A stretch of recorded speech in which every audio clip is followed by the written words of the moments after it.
Oh, thanks.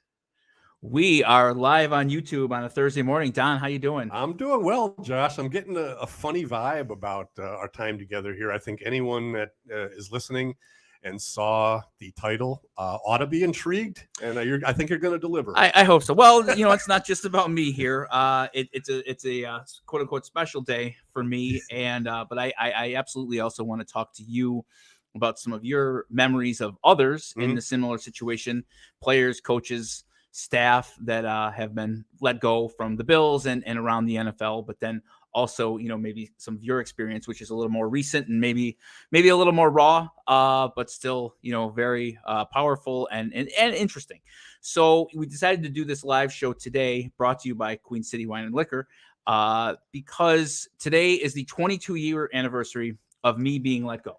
22 years to the day. To the hour, pretty much. It was a little earlier than this. I was probably on my way home, which was the worst drive home. People always talk about, and I always talk about, bad plane rides home after a loss. Yeah. Rough Monday mornings in the office after a loss. Well, there is no worse drive home from Highmark Stadium than the one when you just got fired. Yeah. As you probably know as well. Yeah. So it was to give people a little bit of background. It was a Friday morning. Let's do this, Josh. Yeah. Give a 30-second. I think most of our listeners know what you were doing. Sure. Give a quick sure. summary of 1997. I started as an intern. I called you a cold call out of the blue from Medaille College in the sport management program, and I found out luckily that there was one cancellation in your 3 intern program in the merchandise department. I would have shoveled shit. Didn't matter. And that's kind of what we did. But decided to take the internship. You were a great boss. You gave me opportunity. I've said this before. You gave me opportunity and respect. That's what all I was looking for. Let's go on now. Okay. Right. No. So did that for a couple years for free. Got hired thanks to Doug Flutie and Flutie Flakes, I truly believe, and then was able to parlay that into a very unexpected and completely out of my league opportunity in the football department. I still remember the day that you called me and let me know that one of the coaches' secretaries was retiring, and you said, "Is this?" I don't remember how you phrased it, but you're very understated sometimes, and you kind of undersold the opportunity, or kind of how, let's put it this way, I didn't realize what I was walking over towards, like, interviewing for, or else I would have been really nervous. You whether you did it on purpose or not, you did a good job of underselling it and underselling me. So I thought I was just kind of coming over to have a conversation with, Max Bowman, who was the tight ends coach, and more importantly, the assistant head coach, who kind of was in charge of the staff. So I remember coming over from the field house where the merchandise department was located, which was basically the Siberia of One Bills Drive, right? Like, nobody ever really came over there. Nobody really knew what we did. For the offseason, we had a lot of Madden football tournaments, and it was not exactly a high pressure environment, except for during the season when it got busy from time to time. I came over, didn't really know what I was interviewing for, didn't really know who I was going to be talking to, and I ended up in Wade Phillips's office at a table sitting across from Max Bowman, Coach Wade, Ronnie Jones, and Mr. Butler. John Butler, the GM. Correct. Right. And at that time, I'd been there 3 years, and I don't think any of them knew my name. I don't think any of them knew my name to my face, just because there's we've talked about this, like a delineation between the marketing side of things and the football side of things. And even more importantly, I wasn't even in the building. I was in the field house every day. Except for lunch, and then you'd come to my office from time to time. Listen, those guys were in their own world, in their own universe. You were part of the scenery, kind of. Absolutely. I was as relevant as a plant on the wall to those guys, or the old cartoon pictures hanging on the wall at One Bills Drive that people will know about if they were ever in the old building. But that was about to change. Yeah. So I nailed the interview, even though I didn't even really know what I was interviewing for. And I always remember, it was funny because I used the phrase that I'd be available and willing to work 24/7. And Coach Wade thought that was the funniest thing he had ever heard. For some reason, that's either not a big phrase down in Texas, and he called me Mr. 24/7 from that 24/7 from that point forward, and he would always hold me to it. And it would be he'd leave. It's funny. He would be the first coach out the door every night during the season. And he'd leave, and the way he left his office, he'd have to pass right by where my desk was. And he, without fail, every night, it would be 6:30, 7 o'clock, and he'd be leaving. And, normally on those nights, I was planning to stay till like 8:30 or 9 at the earliest. And he'd always point to me, hey, have a good night, 24/7. And he just thought it was the funniest thing that he was leaving. Yeah. And I'm grinding it out there. He's making $1 million a year, and I'm not. So he just, for some reason, that tickled all of them. Most of them were from the South. So he called me 24/7. It was funny for you to think that he thought that was funny. Real quick, I was watching Fox Sports a few weeks ago, and they were talking about the 49ers and Brock Purdy. And all of a sudden it was, I think it was Jimmy Johnson. And he was like, guys, I got a feeling. And he was like, kind of like, wait for it. But this kid Brock Purdy is going to be pretty good. And Terry Bradshaw, they started laughing so hard, and I'm like, I kind of heard that all my life. They probably my wife more than me, but sure, I've heard they just couldn't believe how funny it was. I'm sure how purdy Amy is. Yeah, right. There you go. Yeah, we both outpunted our coverage, as they say. There you go. Absolutely. Yeah. So that happens. I get the job. I have an amazing experience, one that I'll never forget. Obviously. The season ends, and it got a little bit weird. The story going around that people who followed the team back then probably remember and are aware of. There was a special teams deficiency that year, and at the time, that's one way to put it. At the time, Mr. Wilson wanted to see a coaching change, and I remember being on the bus in Seattle. The last game of the regular season was in Seattle. It was like 2 days before Christmas. And it was this weird game. They had knocked down the Kingdom, and they were building the new stadium in Seattle. So we played at the University of Washington at the college stadium, which is an incredible venue, by the way. It's got the steepest upper deck in all of college football because it's really old. And then the end zones are kind of open, and the lake backs right up to the end zone. So people would pull their boats up, park their boats or anchor their boats there, and walk into the stadium. Super cool environment. Wow. The game meant nothing. Doug Flutie had like 400 yards passing. And I remember thinking he should have started the whole year. Ended the year 8-8. And I remember the palpable sense of relief on the bus, like when we were going back to the airport. It had been kind of a long season. We had lost 4 in a row up until that point. It was the famous Wade Phillips said we were out of the playoffs when we technically and mathematically weren't. And if we would have won every game, there still would have been a chance. Do you remember that? I do. Yeah. And he had called Chris Watson a punt catcher and not a punt returner. And the whole Doug and Rob thing just took all the air out of the team. Like there was, pushing match in the locker room. And it was a long season, and it was, we were eliminated, and you have to fly to Seattle for your last game, 2 days before Christmas. And funny enough, might be the best game of the year that we played, like loose and carefree. And really, there's something to that. It was raining. So get on the bus. And I remember having a conversation where I was told that I did a good job. Everybody thought everything was great. Coach was happy with me, and that there were going to be some changes and some people were going to be moving around, but I was good. And I was naive to the whole process. I didn't really understand. I also thought I wasn't important enough to really take that much time and effort into consideration. And at no point did I think Coach Phillips was in any danger. He was 29-19 as a head coach. Yeah. They had made the playoffs 2 years in a row. We were 8-8. We finished 8-8. I mean, okay. You had let go of Bruce and Thurman and Andre, all of that. Season ends. Wade was told to make some staff changes. He famously wouldn't fire Ronnie. Mr. Wilson said, it's funny. Wade went out to the owners meet or the coaches owners meetings in San Francisco because we didn't have a GM then because John Butler had been let go. Yep. And Tom Donahoe wasn't there yet. So it was just this weird period of time where Wade was almost like the GM and the coach. Sure.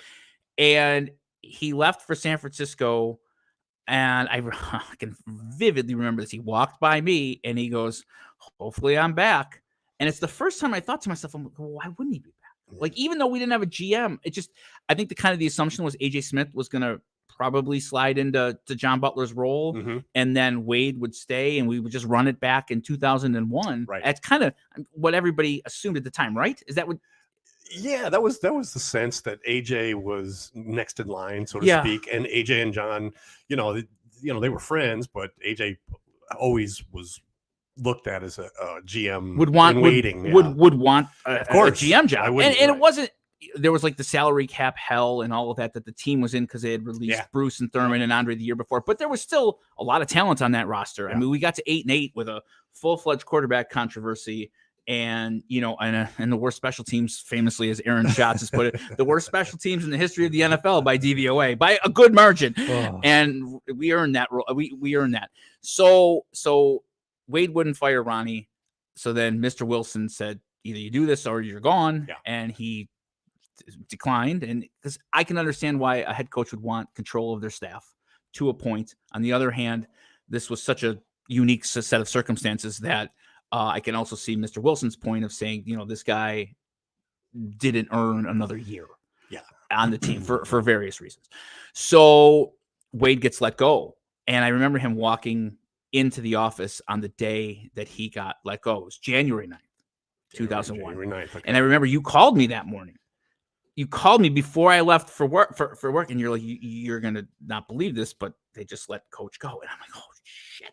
And it was the first time that I really thought to myself, okay, well, everything's changing.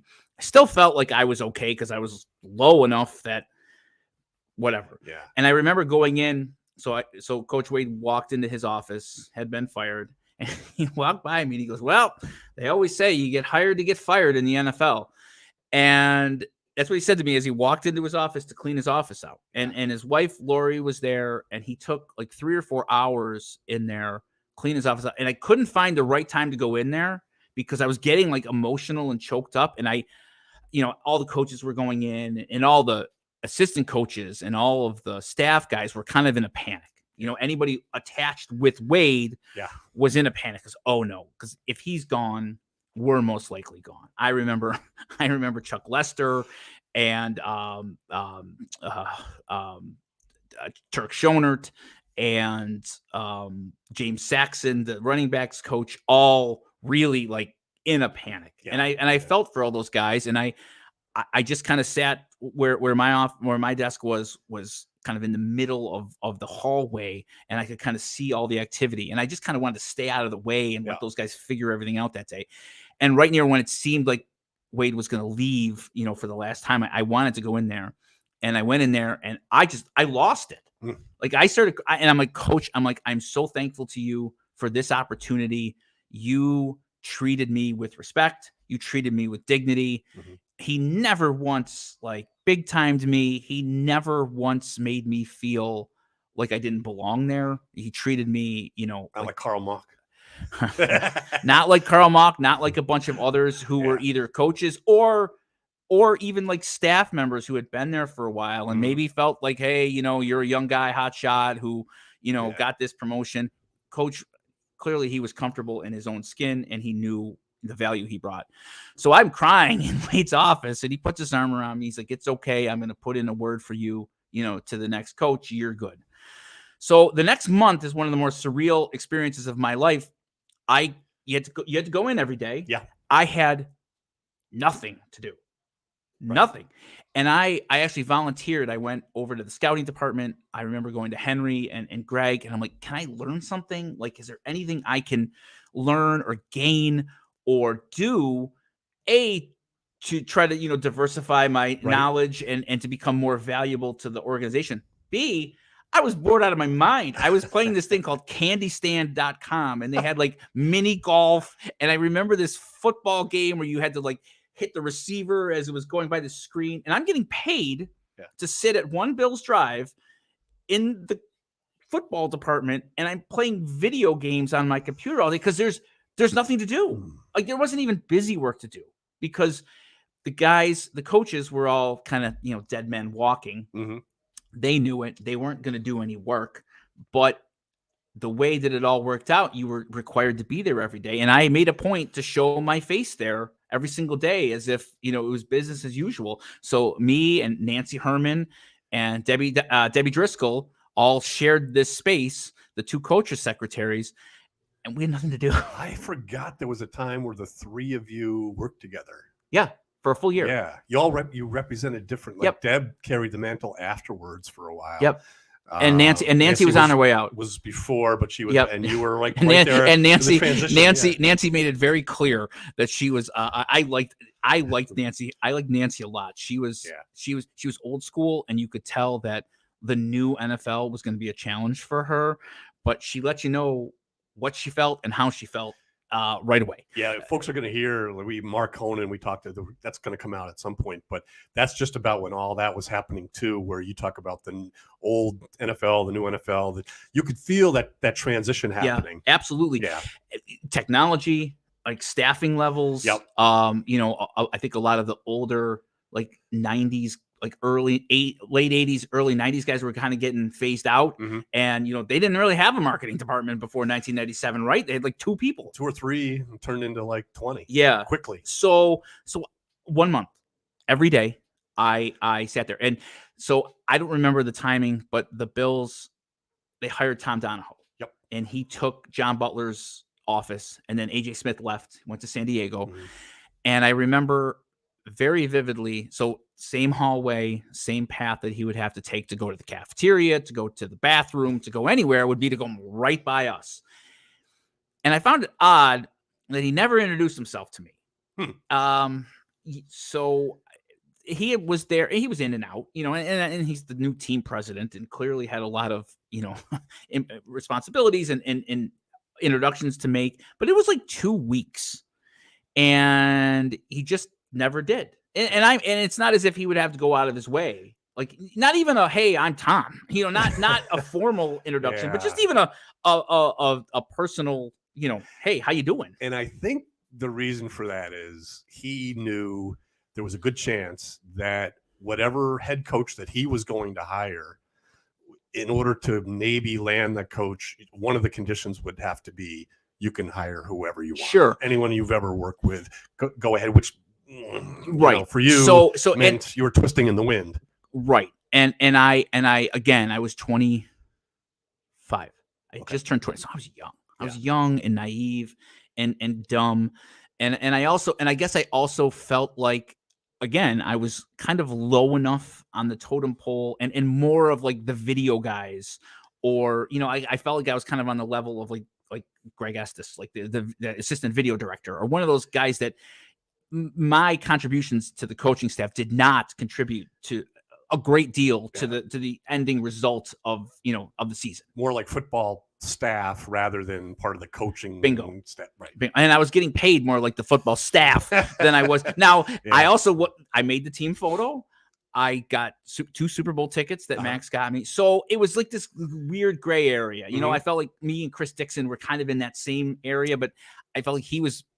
Anyways, so I walked into Tom Donahoe's office. I don't think I've ever told you this. And I introduced myself, and I was a little intimidated and a little nervous, but I'm like, by that point, by 2 weeks in, I'm like, screw this guy. I'm just going to go introduce myself to him. Like, I'm the one who's been here. I'm from here. You're the team president. I get all that. But you know what? Like, I've been here. For all you knew, maybe he was looking for that. I didn't know. I gave it enough time where I felt like I needed to do it just for my own sanity. So I walked in, and he got up from the thing, and I'm Mr. Donahoe, do you have 5 minutes? Sure. And he was friendly. and he's like, so what did you do? And I'm like, well, I helped out with this and this, and I had my whole things planned, and it all came out great until I said, and I also helped out with special teams. And he goes, special teams? He bangs both of his hands on the desk. He goes, the Bills special teams 2000? And I'm like, oh, fuck. I'm like, that's what I did. Like, I can't. And I said, yeah. And I said, there was a lot of things that even I could see were deficient and wrong. And he's like, did you have anything to do with those things? I said, sir, I followed directions and I followed orders. I felt like somebody being interrogated after World War II. Like I was just following orders because that's what I was doing. I had but he visibly changed when, I think he probably just assumed that I was one of the secretaries, because he'd given me no thought at all. So I walked out of there and I'm like, that didn't go great. But at the same time, that's what I did. It was only part of what you did. It's part of what I did, but in truth, it was probably the most time-consuming thing you did during the season. Correct. It was the most by far. It was, but and unfortunately, I was attached to the worst unit in the history of the NFL. That's not an exaggeration. So I still, I left. I was proud of myself that I walked in there. Yep. I felt like I handled myself well.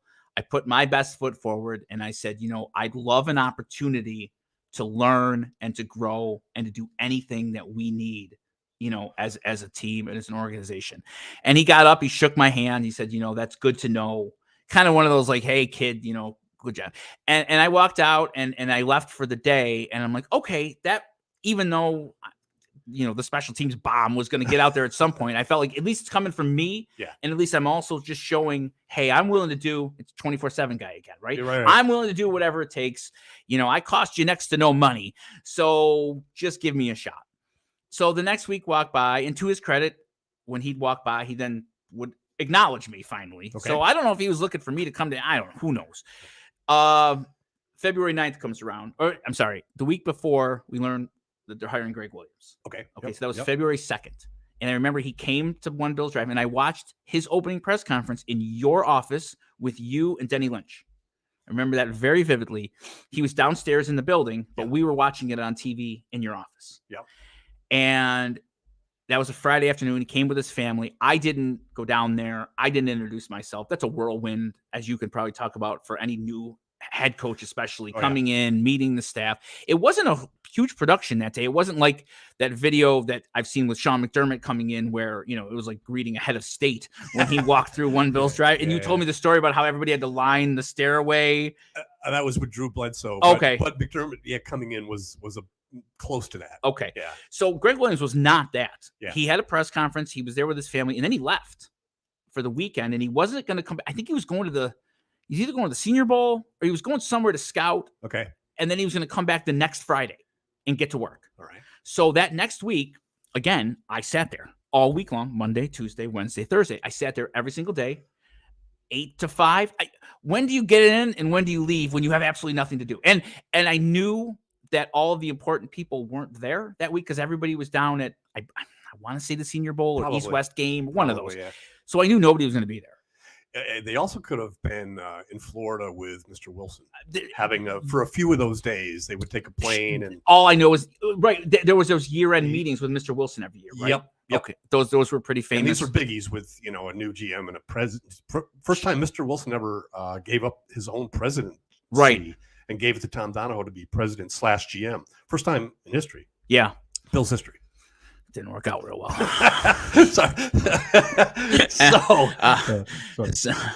So that Friday morning comes along and Greg Williams is coming back.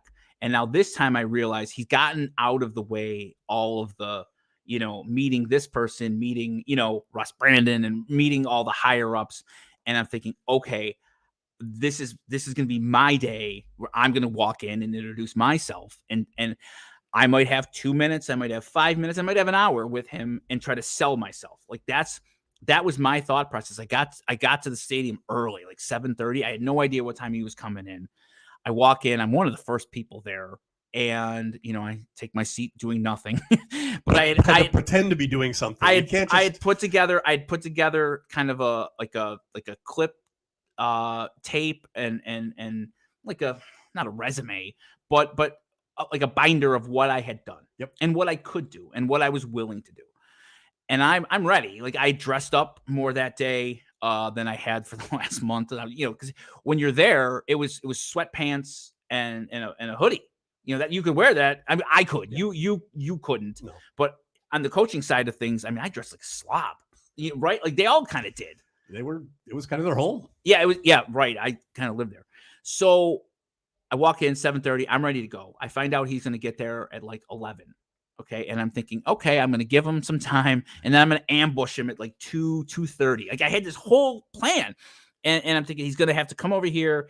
And now, meanwhile, some of the other coaches from Wade were still there as well. Max was still there. Chuck Lester was still there. They had not yet been released from their contracts. The coaches' contracts ran through like what, the end of February? Back then, do you have any idea? In that range. Okay. Yeah. So it was like this weird dynamic where there was like people waiting in line to talk to the new coach and to try to basically sing for your dinner, you know, like it was kind of sad. And I was definitely in the second tier of that group in my own mind. So I was going to let, you know, Max and all of the coaches, you know, talk to him first, but I was going to sit there all damn day. And as long as he was there, I was going to stay there until, because it had been a month and it was like, I'm like, I got to get some kind of, and nobody had said a word to me about anything. So I went to the cafeteria. I got myself, because there was no chef or anything. Right. I got a yogurt. I got a bottle of water. I'm walking back to the desk and Jim Overdorf happens to be in the hallway and says, "Hey, can I see you for a second?" I'm like, "Sure." Like, no problem. I don't know what I thought he wanted. I don't think I had never been, I shouldn't say that. I had been in his office, but he had never once asked to talk to me, ever. Right. And I just, it all happened really fast too. You know, you're walking down the hall, getting breakfast and going back to your desk with a yogurt and a water. So I walk into his office and there were two chairs. I sat in the one chair. I put the yogurt down on the desk. I know those chairs. They were nice chairs too. Yeah, I'm sure you were in those chairs many times. Including my last day. Yeah. And put the water down on the desk. And he looks at me and he's like, "You knew when you moved from merchandise to the football department that there were risks." That's ominous. And I'm like, "Yes, sir." I'm like, "I did." I said, "I don't regret it." I said, and for a split second, what I thought he was going to say to me was that we're going to move you back to the merchandise department. And I'm like, oh, I'm like, and I would have had to really think about whether I wanted to do that or not. Because there's no way to go back, like putting the genie back in the bottle. So I split second and he goes, "We're going to let you go." And everything just kind of went blank. And he kept talking. And I honestly, I couldn't tell you what else he said. And I remember he said, "You know, we're going to give you some paid weeks."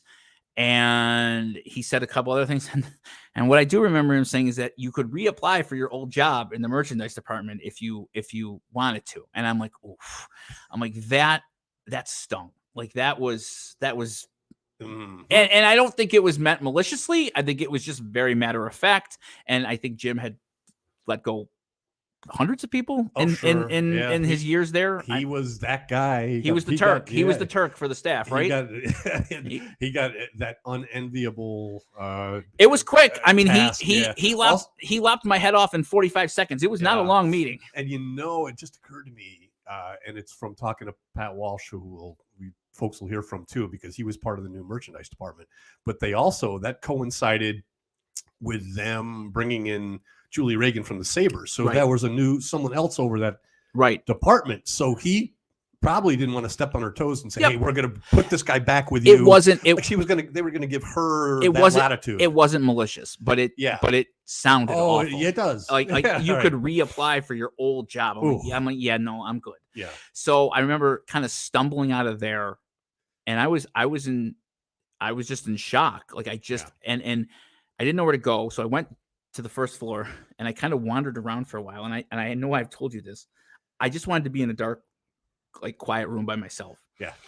And I walked into the tight ends room, which was like the smallest of all the meeting rooms. And my plan was to just shut the door and take a while. And just, you know, he didn't say to me, "You got to leave." There was no like security. It was no big production like that.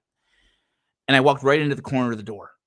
Oh, right into the, like, I was so kind of frazzled. I still have a little really? Yep.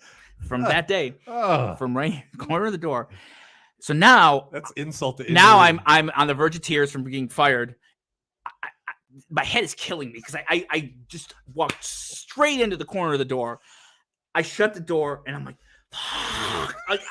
Nobody's there because it's a Friday in February. Yeah. Nobody's there. The players aren't there. Nobody's there, and I'm a mess. Like I don't know if I'm bleeding from the forehead. I don't know, and I'm like, I just got fired. I'm like, what am I gonna do? Like where do I go? Like I just bought a house. Like what am I gonna do?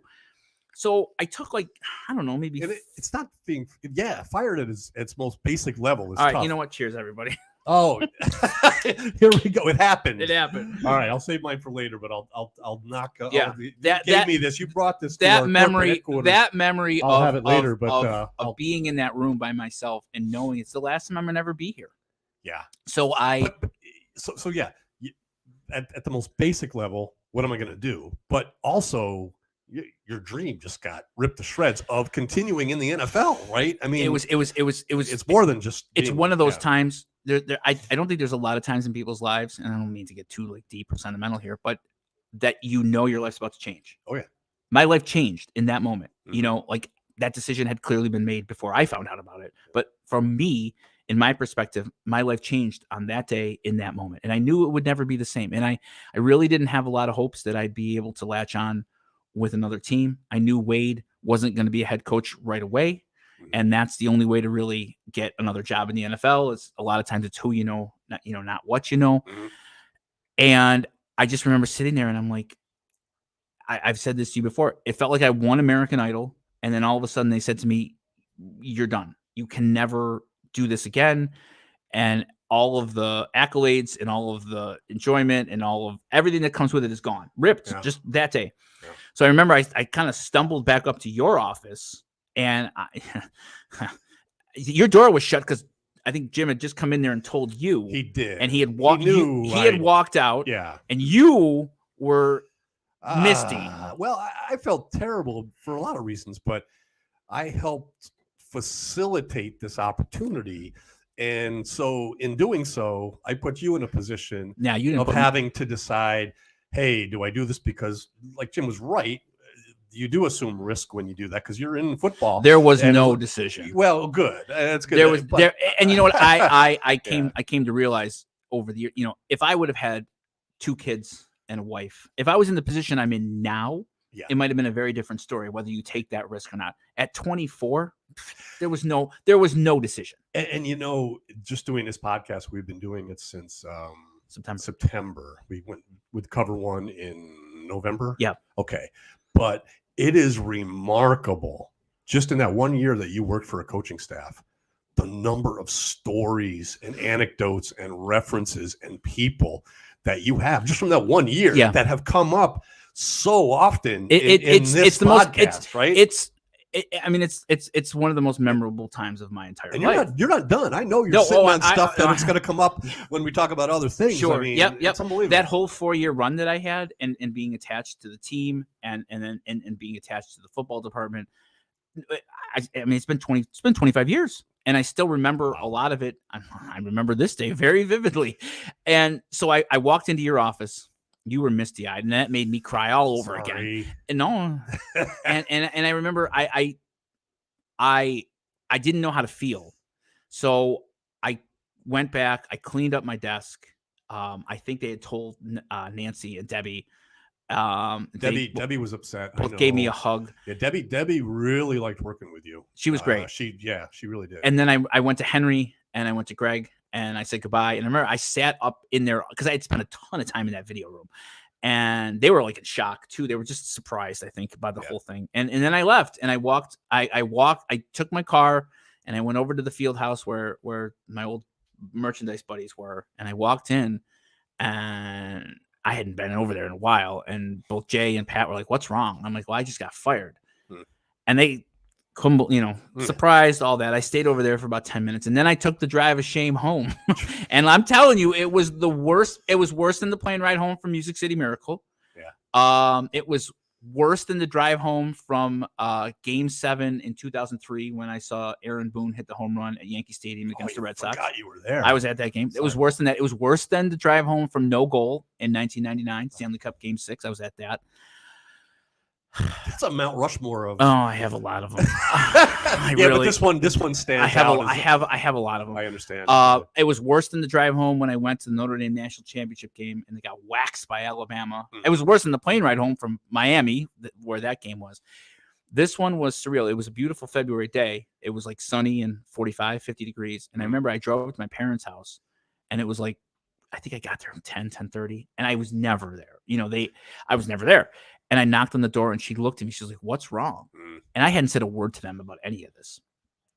And I just, your mom's standing at the door and I start just crying. And she's like, "What is wrong?" And I'm like, "I just got fired." And she's like, "Fired?" And of course, in my mother's loving, "What'd you do wrong?" Yeah. Exactly. I know exactly how that is because this is your time. I will share mine in detail somewhere approximately, give or take, around Tuesday, May 30th. At about what time? At 9:10 a.m. Fair enough. Approximately. But a couple things. I remember just being somehow feeling numb yet hypersensitized at the same time. It's a weird combination. And I said goodbye to certain people, but driving home, my drive, I don't think it was as bad as yours. I mean, but because they did give me a soft landing, I appreciated that. But I just kept thinking, how do I tell my family? Yeah. And how do I assure them? Because they assured me it wasn't anything that I had done wrong. It was just a regime change. And I had survived so many of those, but not this one. And, I had more responsibility here. I was more involved with football. But basically, Claire was the first one. I said, "Claire, they let me go. There's a new GM. He's got his own people. Sure. I'll be fine." You guys had to have had that conversation in the past, right? Like, was it a worry? How many times did the GMs change or the regime changed? Like, a lot. You should be okay, right? I should be, and then I was until I wasn't. Until you weren't. And then Amy was. It was probably 11 o'clock in the morning when I got home. Anna was home because she was done with college. I told her she took it better than I thought she would. Claire came home from high school at about 2-ish. She took it well too. But then we were like, what do we do with mom? Amy, she was teaching. Do I call her? And they're like, you never call her. Don't call her. Not even for this? No, what's she going to do? Just wait till she comes home. And then that's what I did. And all in all, they all went better than I had hoped, but it was still still heavy. It's embarrassing. It is. Say the drive of shame. And there's. You're told, it's nothing you did, it's the NFL, blah, blah, blah, blah. But personally, internally, at least for me, it's a bit embarrassing because you were there. Yeah. I was on, like, people saw me on TV. Yep. People saw me on the sidelines. People saw me in the media guide. People saw me in the team photo. I'm not a real flashy person. I don't have a Facebook account that I use. I didn't use it to promote myself in any way, shape, or form. I tried to not tell people that I work for the Bills, but having that much high exposure, a lot of people I knew, and I was, of course, immensely proud of that. Yeah. And then that's all gone. And then the inevitable, well, why? What happened? Well, coach got fired and, they push everybody out the door with you. Okay. It's true. Yes, it is factually correct. Yeah. But it doesn't feel right that way. It doesn't. You can say that. You can talk yourself into it. It is factually correct, but it doesn't. It's like a small Band-Aid for a really large wound. It doesn't. Yeah. It doesn't make it go away. Right. So that weekend, I remember, I couldn't do anything. Like I was just home alone. My girlfriend at the time came over a couple of times. She was really upset. And I was just in shock. And I think I was in shock. I think I was in shock for quite a long time. Like I went down towards the stadium a few times. I remember I met you for lunch a couple times. Mm-hmm. And honestly, what I didn't like and what I felt growing was like this sense of bitterness and anger and disappointment. The disappointment was first, and then kind of bitterness. And again, there was nobody really to direct that anger towards, and there was nothing that anybody was gonna do. So I was stuck in this position where it's like, okay, this happened. I couldn't put my resume out on LinkedIn, and that wasn't around then. Right. But it's not as if I could just go, hey, you know what? I just worked for Ford. Now I'm going to go work for Chevy, or I'm going to go work for GM, or I'm going to replicate this in any possible way. I was 25 and I was stuck. Because what do I do? Do I go work like, what do I do? Like next week, I just started some random regular job. Like it was just mind blowing to me that what you were in this position suddenly. Yeah. What am I going to do? Right. You know, this work experience didn't really translate to much. The Sabres weren't hiring. Luckily for me, a couple years later, the Buffalo Destroyers were hiring, and that's a whole lesson in. Was that when you were in equipment truck 3 across all the way to? I didn't go in the equipment truck. I was offered a seat. I was offered the middle seat in the equipment truck on the way from Buffalo to Charlotte, North Carolina for a game. And that was my last day with the Buffalo Destroyers, because I'm like, I'm getting paid next to nothing, and this is not worth the time. Like I went most people are trying to build their way up. I went sliding down. I thought of you the other day with that story, because I went by, I pulled up to a red light next to like a construction truck, and it had 3 guys sitting in it. Yeah. And there's always a joke that the guy in the window seat can do by just ducking all the way down, making it look like 2 dudes are sitting unnecessarily close to each other. Sure. Not that there's anything wrong with that. Yeah, no, I get it. Yeah. That was kind of the moment where I realized this is over. And we talked about this on an earlier podcast. Like, it was over. Hard. So I found myself, and we've talked about this on here before, that I was in Buffalo. It's 2001, and I hate the Bills. And I loved the Bills as a kid. I mean, nobody loved the Bills more than me. I did the Win It For letter in January. I grew up. This was my dream, and now it's gone. And not only is it gone, but now my football team's gone too, because I couldn't bear the thought of them succeeding without me. Not because it was me, but I wanted to be there. I wanted to be a part of it. And even though there were people there that I cared about and respected, you and a bunch of other people, I was not able to put your your needs or your success over my own anger and anger for years. Yeah. So I think after once that season started, I remember talking to you on the phone the night before 9/11. The Bills had played that Sunday. It was their opener against the Saints. Yep. It was the first game I wasn't there. We were going out for the Monday Night Football game, which was the Broncos and the Giants. And I remember that because it was the night before 9/11. And I called you on the way into the Marriott over near UB. They had 10-cent wings. We always joke about now that they're like dollar wings. It's just special. It was 10-cent wing night. And we talked about the game and whatever. And I remember getting off the phone, and I'm like, I can't talk to him anymore for a while. Like, the season was starting. I'm like, I can't. Nope. It was too, and I think you felt bad and felt kind of an obligation to. I understood it. To talk. So I absolutely did. And I'm like, I can't. I had to completely separate myself. But I love football, and I love the NFL, so I found myself rooting way too hard against the Bills, for that season, that game where they played the Chargers in San Diego, and it was Doug Flutie and John Butler and AJ Smith, the old guard, the old Bills. I was just way too into that game, and it took me. I mean, it took me 10 years. Yeah, it took me 10 years to recover to the point where I was indifferent. Where I was indifferent. And I know you love the story, and I've told it a couple times, but living here in Buffalo was such a challenge, seeing, the logo and the stories and the team and the players and the staff. And I'm forever grateful for the drought. And I have to be one of the only people in Western New York who I can't think of anybody else in Western New York who's grateful for the drought. Yeah. But it makes sense. You are in a very unique position there. And people, and you know this, and we've talked about this. After a year or two, people couldn't understand why I just wasn't go Bills.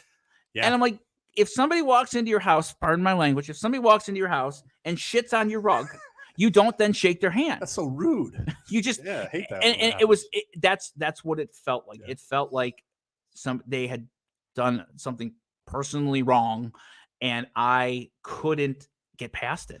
And I was stuck, and I was still here. And, Bills Mafia wasn't a thing yet, but it's the Buffalo Bills. It's the NFL, and you're in Buffalo, New York. You can't get away from it. Oh gosh, no. I think of all the fan bases around the league, and we keep hearing that it's just this team means more to this community than most teams mean to their community. Right. If I lived in New York City, LA. or I lived in LA or Miami, or one of the real big cities, you can get away from it. You can a Sunday in Buffalo, you can't get away. And I remember when I met Jody, one of the first dates we went on, what'd you do? All that. And I'm like, well, I worked for the Bills. You worked for the Bills? And well, yeah, now I hate him. You hate him? What do you mean? And just telling that. Get it out there. Yeah. Throw it out there. Right. And to her credit, that 2007 is the year we met. And I was too invested in the game where Wade came back as the coach of the Cowboys on Monday Night Football, the Tony Romo, the crazy, the comeback from the Cowboys. George Wilson, who we had on the show, we had a pick 6 that night. Yep. I was too into that game, and we had just started dating, and I wouldn't have blamed her that night for being like, yeah, this dude's a little nuts. Like I was cheering hard. I had a Cowboys hat. Basically anywhere where Wade went became like my adopted team. Yeah. For a few years that he went to the Falcons. And secretly, I'm hoping, he has enough success to become a head coach. He ended up becoming a head coach in Dallas, but it had already been like 6 years by then, and he had forgotten who I was. So I guess the Bills were on their 4th head coach since then. And I think you and I went about 5 years. I remember I was able to reach out to you back in like 2007, and I'm like, yeah, I want to see how he's doing. But even then, I came to this house. You were very cordial. We had Nino's Pizza. Remember, yeah. And then I remember I left, and I'm like, I can't do that again. Like, I had enough, love and respect for you that I didn't want to hate you. I did not. I couldn't hate you, but I also kind of hated what you represented. Sure. You're still there, and you got your Bills merch on, and I know I was very conflicted. Yeah. So, I remember, it's funny.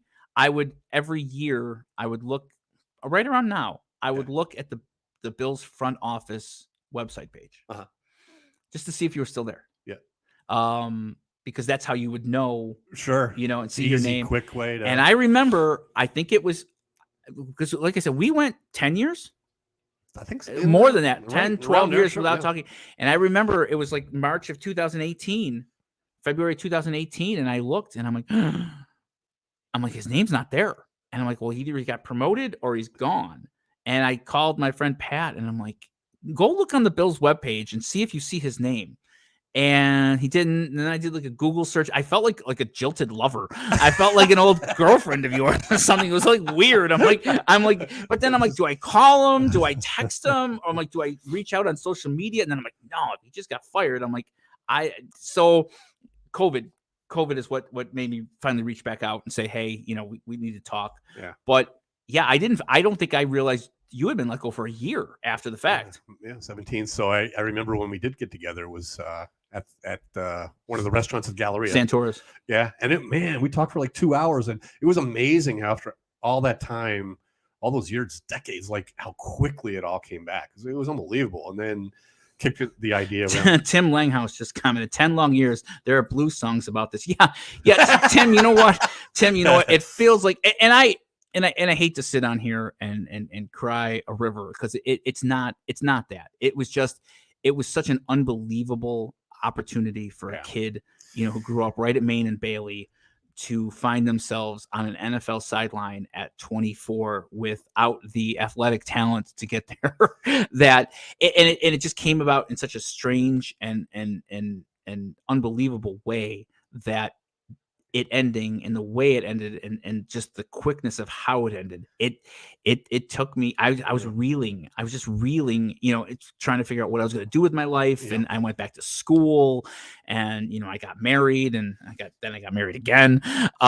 So it's one of those things where I don't regret it. I wouldn't change a thing. I would take that gamble again in a heartbeat, but it was one of the worst things that's ever happened to me. Yeah, it's you did an amazing job of framing it. Two things come to mind. Three things. The beer house. There you go. You would have been rightfully justified into thinking, why couldn't they have kept me? I didn't. Your comment about telling Tom Donahoe about special teams probably was relevant here. Well, honestly, what am I going to do? No. If you ask what I did, you have to be honest. You got to be honest, and he was going to find that out anyways. Yeah. It's unfortunate because, like the video department, there easily would have been a scenario that you could have shown your work ethic in some part of the football operations. It didn't work out that way. And I'll get way more into this next May when it's my turn. This May. So that's only a few. You're gonna drink the beer on that episode. Sure. Maybe one or two beforehand too, huh? Yeah. But I remember my daughters were going, they felt terrible for me, but they had become huge Bills fans. Oh. They were going to all the games with their friends.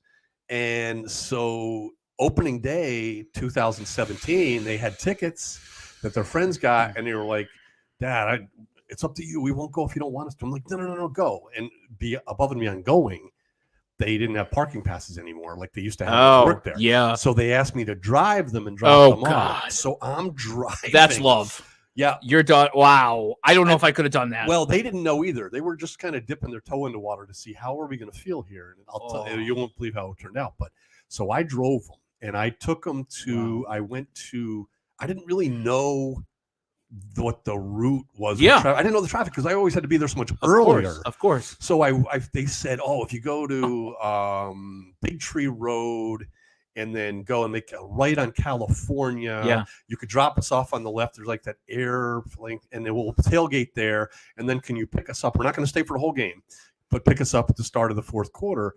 And I said, yeah, I'll do that. So I dropped them off at California.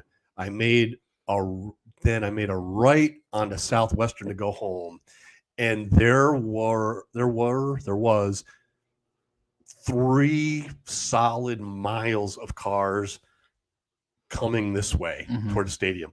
I was the only car going the other way. What a metaphor! How weird! Yeah, like all these people are so excited, and here I go, and I turn the corner, another cars as long as you can see. It's like on the news when they're evacuating for a hurricane and you see that all the highway lanes are going out except for the one with like the media or whatever going in, and there's like that one car going into the eye of the storm. Yeah. Oh my God, that's awful. Like these cars will be, what's that guy doing? And so I'm waiting. I go home. I couldn't watch the game. I'm mowing the lawn, and I get a call at around like 2:30, and it's Claire and Anna. Hey, Dad, can you come pick us up that early? Huh? Yeah. I said, of course. I'll meet you at the corner of Abbott and Southwestern. There's like a gas station, convenience place. Yeah, there's both. And I went there, and they were like the only. Now there's some people around, but that were part of a crew that was clean up, whatever. But otherwise, it was just them. The zoo crew. And I picked them up, and they're like, Dad, it just wasn't the same. We had a good time tailgating, but we sat in the seats. We looked at each other, and we're like, eh. And they called and picked us up. I said, I feel bad. I didn't want what happened to me to take away this. You've mentioned this before with your boys. I didn't want this to take away from your Buffalo experience. And by the next year, they came to a better place way before I did. It took me a few years. My window was a lot shorter than yours, but it was still very real. But later that night, I think I told you this, Brad and Angela Lamb were in town because they were doing a commemorative anniversary, the 25th anniversary of the comeback game. So they invited all those players back. They wanted to get together. They were going to come to our house, and they were like, hey, do you want to meet at Ilio's? Because a lot of people we're all going there. Like, I mowing the lawn. I didn't want to get dressed on the game. I'm not feeling this. But we ended up going, and it was therapeutic because I saw some friends. I saw Eric Wood. I saw Woody. And, hey, Don, how you doing? We've been thinking about you. And we had a really good time. Did Bill Munson tell you he thought about you every single day? I don't think he was there. Okay. Jim Oberdorf was there, and Michelle. They were really good to me, and it was nice. It didn't get me all the way healed, not by a long shot, but it got me going that direction at least. All right, so let's play the what if game. If you had to choose right now, you'd have to be dropped back to that moment. either that night or the post-game party for Super Bowl 28. Which was worse? Oh, the post-game party for Super Bowl 28 was worse. By the way, Scott Birchtold called me yesterday. I'm glad you brought that up. Wanted to mention two things. He watched the rest of our show after he was on. He didn't know we were going to talk about the Super Bowl parties. He said two things. They had the parties because the players had to eat. They hadn't eaten all day. Yep. And if they win, it's a party. If they don't, it's at least a meal. Sure. Secondly, like he said, he really needed that time with the fans. Or I'm sorry, the fans, the players, to commiserate. Hey, we're all in this together. Not me. I was pouting. Yeah. He was a bigger man than I was just so crushed. Yeah. I couldn't enjoy it. I felt an obligation. But anyway, Scott wanted me to share that. Yeah. No. Program. No, that's why I brought up Super Bowl, the Oh, post-game good. parties. Glad you So, before we go here, we've been going almost an hour. And I appreciate everybody listening. I got a text to read too about this. And Tim Langhouse wrote, "We all have a love-hate relationship with this team," and amen to that, my friend. I haven't met you, but that is so true. And my, I talked about this a little bit. My relationship started to change because of my wife Jody and her undying love for this football team. And when the Tyler Boyd play happened in 2017, which, for me, watching her cry in the living room, I was so happy for her. I was happy for my friends. And it had been 15 years at that point. And frankly, it was time for me to just let go of some of that anger. Because like I said to you before, the Bills had clearly moved on from me. And I needed to get to a better place. And I was striving to get to a better place with them, a place where I wasn't angry and hate watching. And frankly, I kind of realized that they were getting better. So it's like, you better get moving on this. Stop hating them train, because they're getting better. And my boys were getting older, and I did not, like your daughters, I did not want them to grow up hating the Bills or having a dad who hated the Bills. I know you don't remember this. Speaking of the whole driving your daughters to the game. So my mom in 99 and in 2000 worked a merchandise stand. She made some extra money with her friend. Okay. Well, her friend was in a pretty bad way and going through some medical challenges. And the money on game day for those merchandise people were pretty good. So they had done 2 years in one of the stands. My mom, and her name was Gail. My mom's friend Gail still needed to do that job in 2001. So my mom worked the entire season in the merchandise stand. Wow. And I'll never forget. She said one day, for some reason, she was in the office. I think she had to bring money up or something, and she had to give it to Jim Overdorf. And I'm like, so you were in the office where I was fired. I'm like, is my chalk outline like on the floor? Is there like a tape of? And I remember I was so angry. I'm like, Mom, what are you doing? Like, you're working for them. Like, you can't, like, oh my God. At the same time, I mean, my family could use the money, and certainly her friend was in a bad way and needed that extra income. So kudos to my late mother who stuck it out. She didn't want to be there. Like, she didn't want to, but it was like $150, $200 on a game day, and not bad for a few hours. No, right? no. And her friend needed it. And I think my mom gave her friend Gail all the money that year because she didn't want another dime from the Buffalo Bills. Yeah. Oh, wow. Yeah. Yeah. She did the whole 2001 really season. And then I remember after the 2001 season, I said, Mom, listen, I said, I love Gail. Gail, I've known Gail my whole life. I'm like, you got to stop working there. I'm like, it kills me. I'm like, I hate to be selfish here. And she's like, no, we talked about it and we're done. And I don't want to be there anymore. But yeah, my mom worked. My mother worked at the Bills longer than I did. Wow. Oh my gosh, that is something. The whole 2001 season. That's funny. The chalk outline. I was fired in that same room. I know those chairs. Left chair, right chair. Where were you sitting? Brandon Bean was in the left chair. I was in the right chair. I was in the right chair too. Okay. There was I didn't get an escort into the room. It was just me. Nobody was important enough to be in the room with me. They brought Barb Evans in, and they did a good job of explaining. And it wasn't my fault. It was change of direction, all that. I understood, but it's funny. I've heard some people since tell me, "Hey, I got Brandon Bean's autograph," and I said, "I have his autograph too, a unique one. It's on a termination letter. I bet very few people have that." How long did the meeting last? It was 15 minutes. Did you know it walking in? No. I thought they were going to say it was 15 minutes. How long into the meeting before they told you? Oh, in 90 seconds. Oh, okay. So it's not as if. Yeah. Okay. All right. They just kind of gave me the floor to. I wasn't prepared, but I just told him how much I admired Sean McDermott, and I asked a couple times. It sure isn't anything I've done. No, change of direction. I found out later other folks were coming in. They were restructuring, and Barb Evans came in, HR director, and they gave me a soft landing. I so appreciated. I had to sign a letter that I wouldn't speak publicly ill of the team and all that stuff, but it was a lot to process. You wouldn't do a podcast in your basement? It might have been I couldn't have done that year, but it might have been 10 minutes, but 10 long minutes. But the one of the things before we go, Josh, that was raw, but it was good. And you told me you were going to do this, and there was a lot there to unpack. You did an amazing job. I reached out yesterday. We had hired at the Bills a driver named Bob Schultz.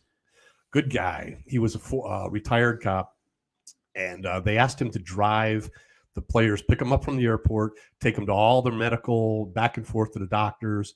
And unfortunately, part of the deal was having to take them when they were cut. So yesterday I reached out to Bob. He's now working at Jupiter, Florida Police Department. And I said, Bob, what memories do you have of driving the cut players to the airport? Here we go. Don, I certainly do. I had to do the job knowing better myself. It was difficult. Remember when we started the apartment program for them? After driving those young athletes everywhere, every day for several months, you knew them to some degree. When the call came and the guys were in the players' lounge or locker room, you had to insist they brought their playbook to return it to the owner, the team. I think because they were so young and had been successful at the game from childhood, it was crushing to them. We went to eat together, church together, community events and such. Big cut day. It was like a trip to purgatory. After the cut, I needed to remove them from that brotherhood as soon as possible. I saw guys crying, sobbing, not knowing how to tell their families.